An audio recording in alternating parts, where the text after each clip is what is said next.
Assalamualaikum warahmatullahi wabarakatuh. Halo semua, perkenalkan nama aku Siti Sarah dengan NIM 240906057. Pada kesempatan kali ini, aku akan membahas mengenai pemerintahan desa dan partisipasi masyarakat.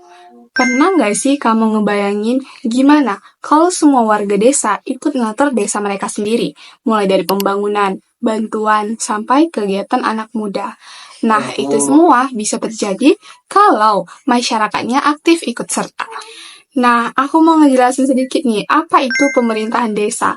Pemerintahan desa itu bukan cuma soal kepala desa dan aparatnya, tapi juga tentang gimana warga ikut terlibat untuk membangun desa mereka sendiri. Nah, sistem ini tuh deket banget sama masyarakat, karena semua bisa kasih suara dan pendapatnya. Lalu, apa itu partisipasi masyarakat? Partisipasi masyarakat artinya warga diajak aktif, bukan cuma jadi penonton, mulai dari musyawarah desa, kerja bakti, sampai ngecek laporan dana desa. Semuanya bentuk keterlibatan warga. Contohnya gimana? Nah, misal nih, di satu desa, warga mengusulkan bikin taman anak, karena nggak ada tempat bermain untuk anak-anak di desa tersebut.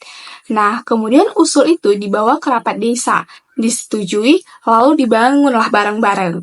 Nah, contoh lain nih, ada ibu-ibu yang bikin usaha UMKM karena didukung oleh dana desa.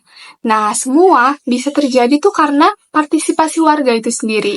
Terus, dampaknya gimana? Nah, kalau semua warga aktif, pembangunan desa jadi lebih tepat sasaran. Nggak ada lagi yang merasa diabaikan, karena suara warga itu penting. Nah, desa yang kuat dimulai dari warganya yang peduli. Jadi, bisa kita lihat, pemerintahan desa itu nggak cuma urusan aparat atau kepala desa aja, tapi juga soal bagaimana masyarakat ikut terlibat dan merasa punya desa itu sendiri. Ketika masyarakat dilibatkan, keputusan jadi lebih adil, pembangunan lebih tepat, dan rasa memiliki makin kuat. Nah, partisipasi itu bisa dimulai dari hal-hal sederhana, kayak datang ke musyawarah, ikut gotong royong, atau sekedar menyampaikan aspirasi. Kecil memang, tapi berdampak besar. Kesimpulannya, desa yang kuat bukan karena pemimpinnya yang hebat, tetapi karena warganya yang kompak dan peduli. Pemerintahan desa dan masyarakat itu harus jalan bareng-bareng, karena desa itu milik kita semua. Ayo jadi bagian dari perubahan, dari desa untuk Indonesia yang lebih baik.